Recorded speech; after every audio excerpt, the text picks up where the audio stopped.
We said we were going to start at 10 o'clock, and everybody accuses me of starting early, so I'm going to give it. 25 seconds. Okay, good. Bless you. Thank you.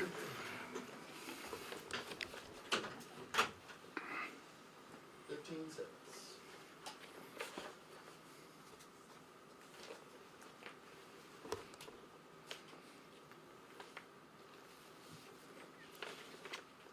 I appreciate the silence.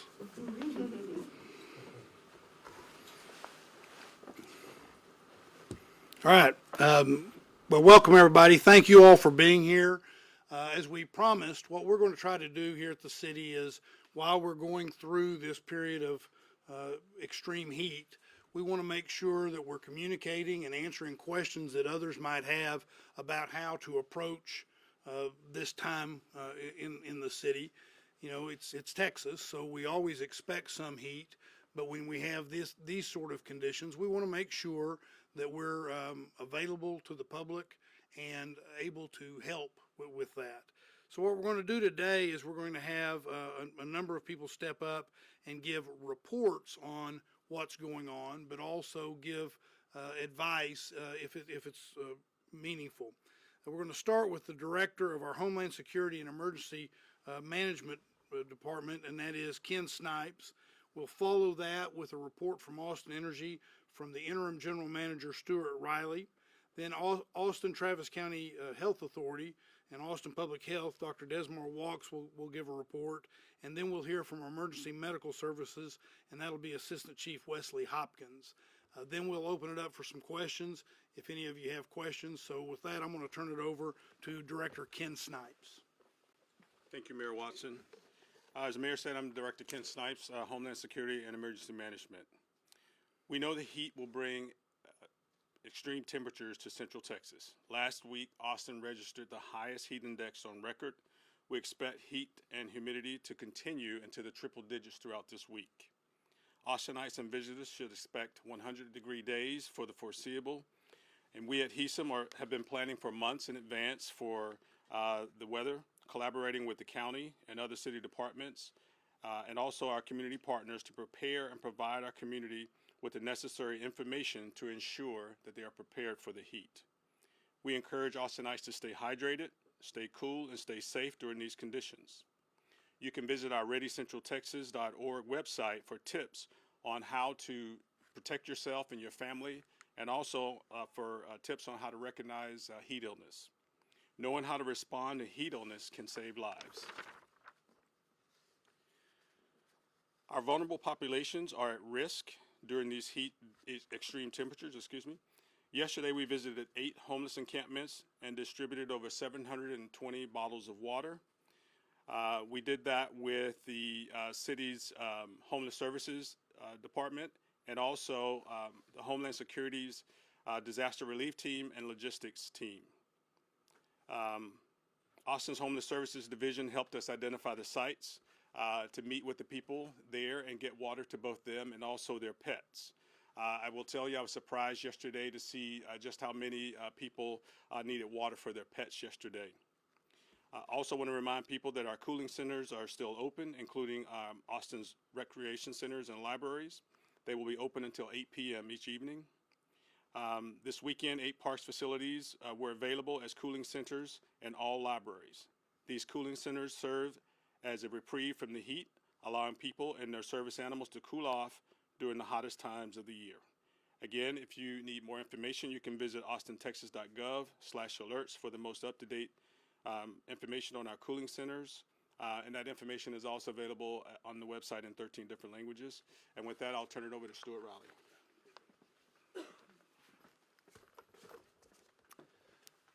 Good morning. I'm Stuart Riley, Interim General Manager of Austin Energy. You've heard about the heat advisories and excessive heat warnings that are predicted for this week, and Austin Energy is ready.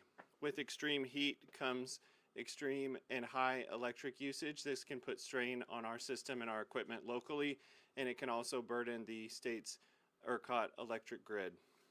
Austin Energy is monitoring its system, and we have personnel on standby and ready to react in case of any emergencies or any outage situations. In addition, we're in constant contact with ERCOT to learn about ERCOT grid conditions and we are ready to implement emergency procedures if necessary, and we are ready to follow any ERCOT instructions that may come.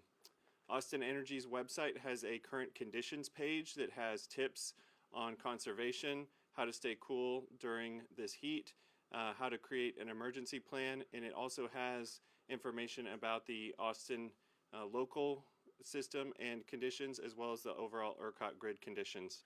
You can visit that at austinenergy.com/go/alerts. And as of right now, ERCOT has issued a weather watch, and that will run through Friday. That weather watch is due to the extreme heat and extreme peak demand forecast for this week. While ERCOT is expecting new all-time peak demand records for this week, they are also forecasting that they will be in normal operating conditions. This means that there will be enough supply to meet customer demand within ERCOT. But if that situation changes, ERCOT would then move up into a different pre-emergency state, which would be the ERCOT conservation notice. That would be a voluntary call for conservation to customers across Texas to conserve energy, and we ask that any customer please participate in that call for conservation when that call comes. Beyond that, while it's not anticipated, if ERCOT does need to move into any other operating conditions, it would move into the energy emergency alerts. Those are energy emergency alert, or EEA, levels 1, 2, and 3, and it's not until level 3 in which ERCOT would mandate controlled outages of electric utilities across ERCOT. If that does occur, again, we're not anticipating that, but if that does occur, those outages would be brief in duration, limited to the late afternoon hours when electric usage is highest and temperatures are highest, and Austin Energy would rotate those outages for the outages to be as brief as possible based on what ERCOT calls upon. Of course, a forecast is just a forecast, so we ask that everybody please be ready for any type of emergency that may come, any kind of heat-related emergency. Create a plan. Also, please download the ERCOT app and enable push notifications, and you can learn in real time about any ERCOT calls for conservation or emergency conditions. Also, please sign up for Austin Energy outage alerts and make sure Austin Energy has your phone number and email address in case we need to get any communications out.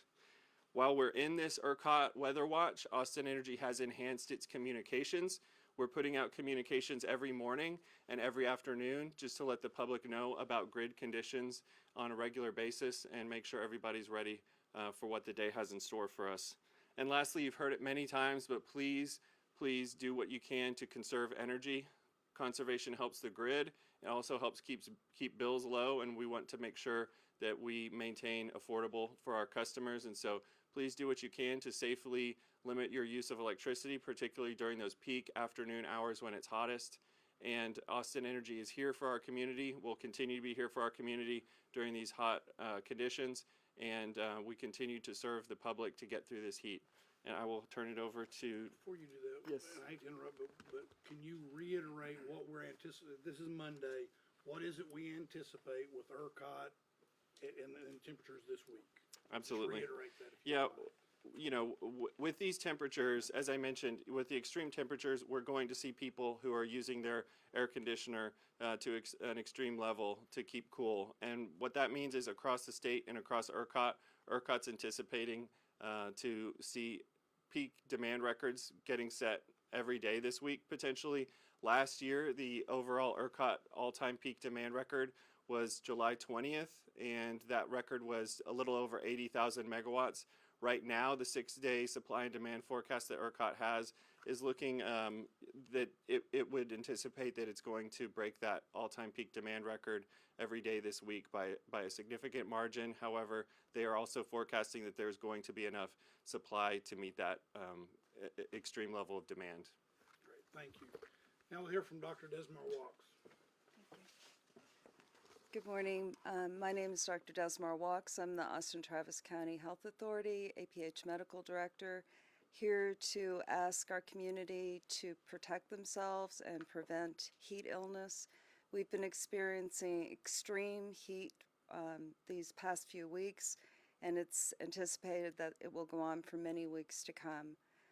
As you've heard, we're asking people to be prepared for an emergency, but I'm asking you to be prepared each day and plan your day to go outside and do your outdoor activities during the times of day when it's coolest to avoid becoming overheated.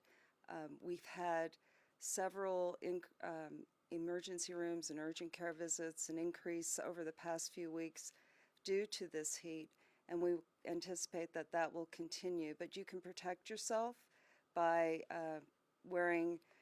by planning your day, by wearing light-colored, loose-fitting clothing, by drinking lots of water, taking breaks every 20 minutes or so if you happen to be outside to sip water, engaging in those activities that are outdoor activities with a buddy so they can remind you to take those breaks to cool off and to drink water as needed.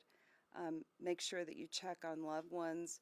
We know that the most vulnerable in our population are those who are older, those who are younger, pregnant women, and people that have lung and heart disease. We ask that you would continue to be vigilant during this time and take those precautions to prevent becoming ill. And I'll pass it over to our EMS chief. Chief. Good morning. My name is Wes Hopkins. I'm an assistant chief for Austin Travis County EMS. For the past few weeks, we've been taking multiple proactive measures to prepare for this heat. Both our community health paramedics and our collaborative care communication center, or C4, have been working diligently to anticipate needs in the community. Our CHP team has been checking on encampments for people experiencing homelessness, particularly those that are in isolated encampments. Much like our partners from HESM, we've been handing out cases of water to people and pets alike, and we've been making sure the information is pushed out for cooling centers and how to navigate getting those individuals there. Our C4 team this last week, our Collaborative Care Communication Center, have ensured we've had appropriate staffing, and what we're doing is to shielding low acuity calls and looking for better navigation services to those patients that don't involve an ambulance response. We've also been monitoring different power outages and cooling center statuses. Just this last week, we had a patient that we transported to the hospital, but we discovered their air conditioner was out, and we've been working to get that resolved in anticipation from them being discharged. We're also partnering with Family Elder Care to ensure that clients that need fans have fans available to them. Our Field Operations Division anticipated and prepared for an increase in heat-related incidents, and we have absolutely seen that occur. In the last 2 weeks, we've seen a dramatic increase in call volume for heat-related emergencies. Since April 1st, we've responded to 215 incidents that were triaged as heat-related. 142 of those incidents were in June, and a staggering 118 occurred in the last 2 weeks. Last week, our medics responded to a 911 call for a patient that was working outdoors that experienced heat-related symptoms. This patient recognized their condition and called 911, but very rapidly prior to our arrival, that patient went unconscious. This incident is a great example of why it's so important to know the signs and symptoms of heat-related illnesses, and I'm going to get into that here in a second. Mild heat issues escalate to life-threatening heat stroke if left untreated in mere minutes. Luckily, this patient knew what was happening. They called for help. Our medics treated them very quickly with aggressive cooling measures, including cold IV fluids and ice bath, and by the time they arrived at the hospital, the patient was alert and oriented and will thankfully not suffer any permanent damage. Heat cramps and heat exhaustion are your body's way of telling you that something is wrong, so please, if you're out and about, please do not ignore those symptoms. Let's talk about some signs and symptoms of heat exhaustion. Profuse sweating, dizziness, weakness, pale and clammy skin, fast and weak pulse, and nausea, vomiting. If you experience these symptoms, you want to get into a cooler environment as quickly as you can. You want to lie down and loosen your clothing. If you've got someone around that can apply cool, wet cloths or complex to cool the body, and have them sip water.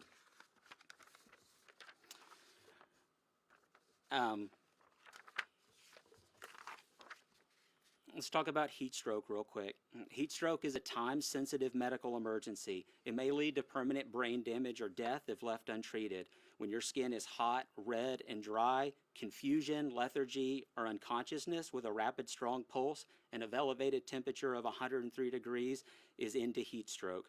If you know someone that's experiencing heat stroke, you need to move that person to a cool environment, reduce their body temperature as quickly as you can, and do not give them fluids by mouth.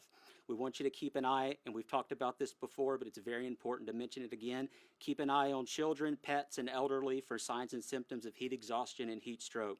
The very young and very old, as well as people with chronic health conditions, are more susceptible to heat-related illnesses because their bodies just can't regulate the heat. Please check on your neighbors, especially if they're at risk. Anytime the temperature is above 72 degrees, the heat inside a car can heat up rapidly in the sun. Sadly, there's already been a pediatric death in Texas as a result of a child being left in a hot car. Heat stroke is still the leading cause of non-collision vehicular-related deaths for children, and these are calls we never want to run. Never leave a living being alone in a vehicle. Look before you lock. Place your bag or cell phone in the back seat to remind you to check before you're leaving the vehicle.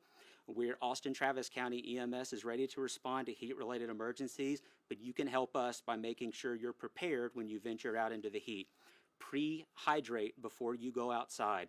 Continuing to hydrate while you're outside, we recommend at least 16 ounces of water every hour when outdoors, and even more if you're doing any sort of strenuous activity. Dress for the heat. Hat, sunscreen, take frequent breaks, and if you're limiting your outdoor activities, we ask that you do that in the early mornings or the late evenings. Our medics are out running 911 calls in a very harsh environment. I was out with them on Friday, and these measures that you can do will help have our medics take care of you, but also with an increased demand in 911 calls, we don't want to exacerbate the 911 system unnecessarily. Thank you. Thank you, Chief. I want to reiterate that last point. We've got a lot of public employees that are out. And I said this at the first press conference we had about this. We have a lot of public employees that are out serving us. They're serving us by being outdoors in dangerous conditions.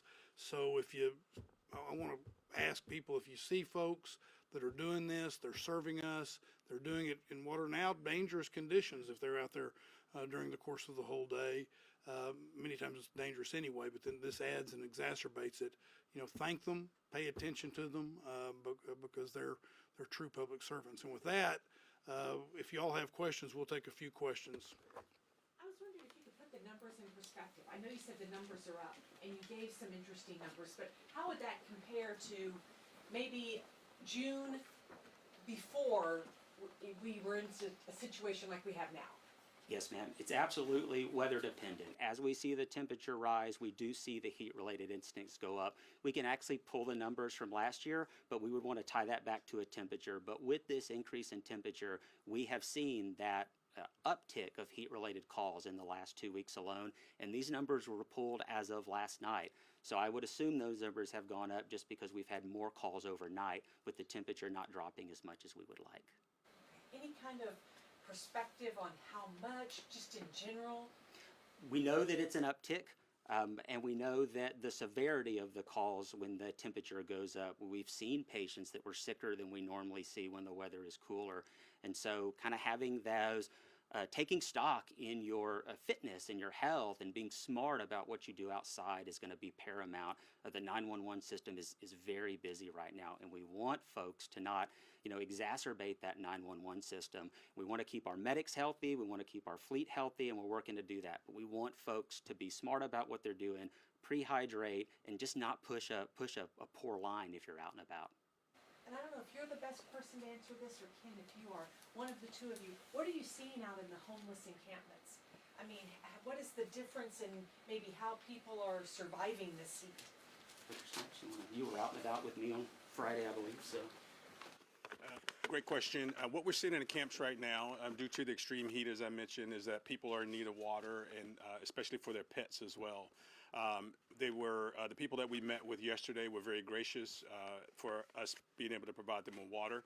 And I also want to add to the point of water distribution that starting tomorrow, there will be a list of outreach teams that will also be delivering water to encampment sites. Those will include the host team, which is the Homeless Outreach and Street Service Team, DACC, the Downtown Austin Community Court, PATH, the Integral Care Team, Sunrise Homeless Navigation Center, the Urban Alchemy, Austin Area Urban League, We Can Now, and Hungry Hills. So I think in partnership with these organizations, we will be able to get water into the communities, into those encampments where they are needed, and continue to support the people that are in those camps. As an aside on that, maybe not an aside, but as a highlight to that, one of the things that you've seen is that the city is making a big effort to increase the number of emergency shelters. And we're behind. If we inherited a system that, in my view, focused less on emergency shelters and more on permanent supportive housing, which we need. I want to be very clear, we need more permanent supportive housing. But this is a great example of why it is that we need more emergency shelters at the same time, because the conditions of living on the street, they can be very extreme, they can be life-threatening. And so I just want to highlight what's being said, because we are making a strong effort. You've seen recently with the Salvation Army downtown closing, us entering into a contract, a lease agreement with the Salvation Army so that we can keep those emergency shelter beds in place. You've heard the announcement of an RFP that has gone out to deal with, to help us manage what we're calling the marshaling center. So there will be more as we go along. Any other questions? I could clarify Sure. a little bit more Betty's question. Hi, Janet Pichette. I'm the Chief Epidemiologist with Austin Public Health. And just to answer your question about the numbers, not only is EMS tracking what's happening in their responses to 911 calls, but the Austin Public Health Epidemiology staff is also tracking what's happening in area emergency departments.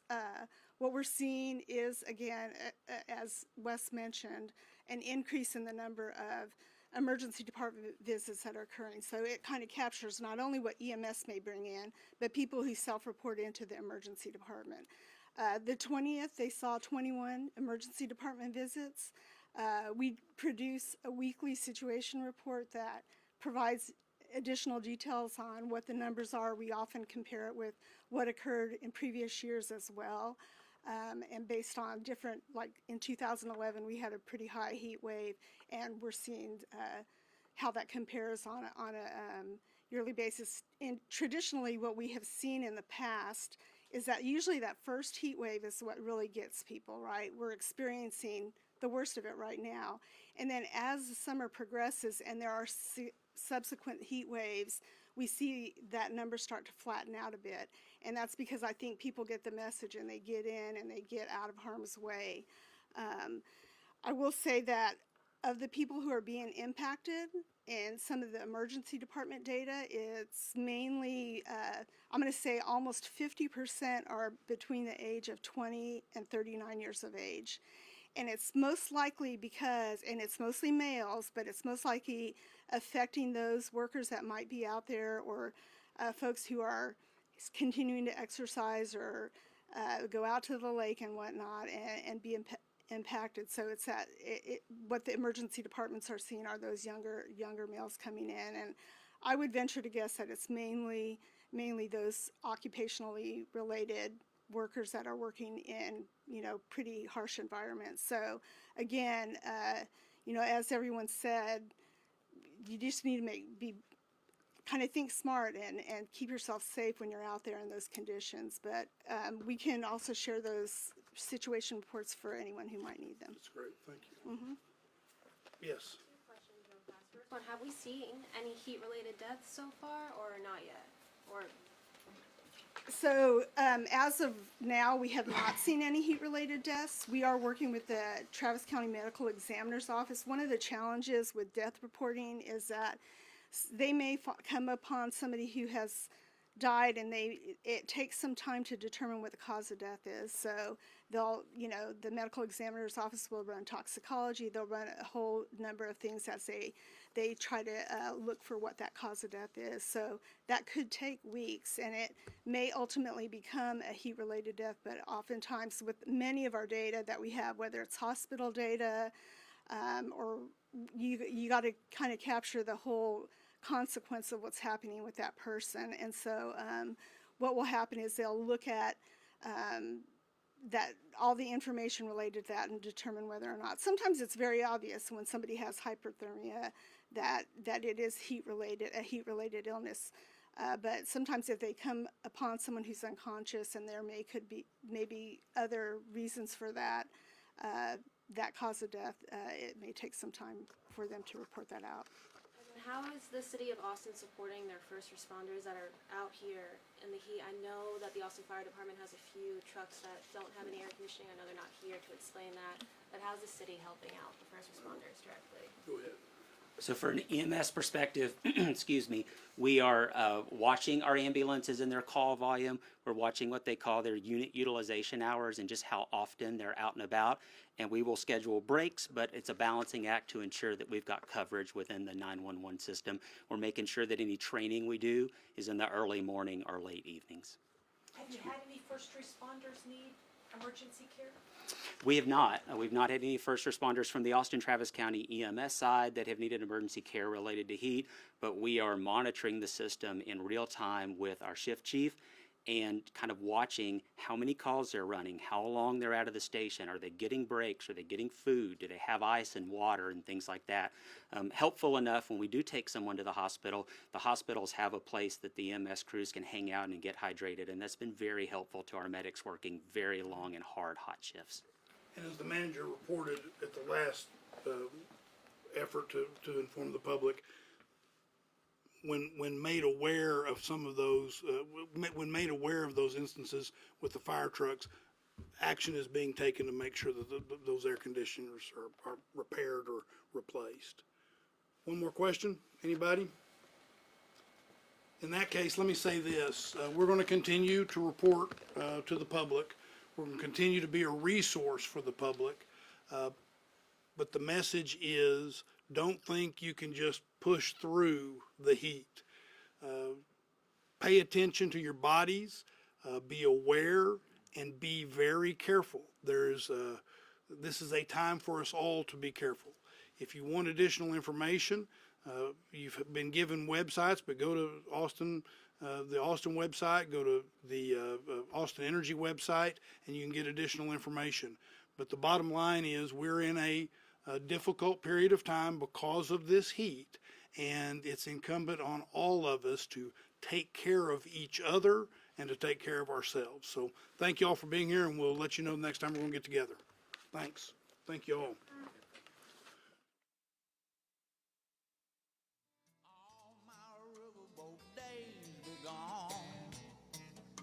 I never played another hand. Now at night on the Delta, hey, I still have dreams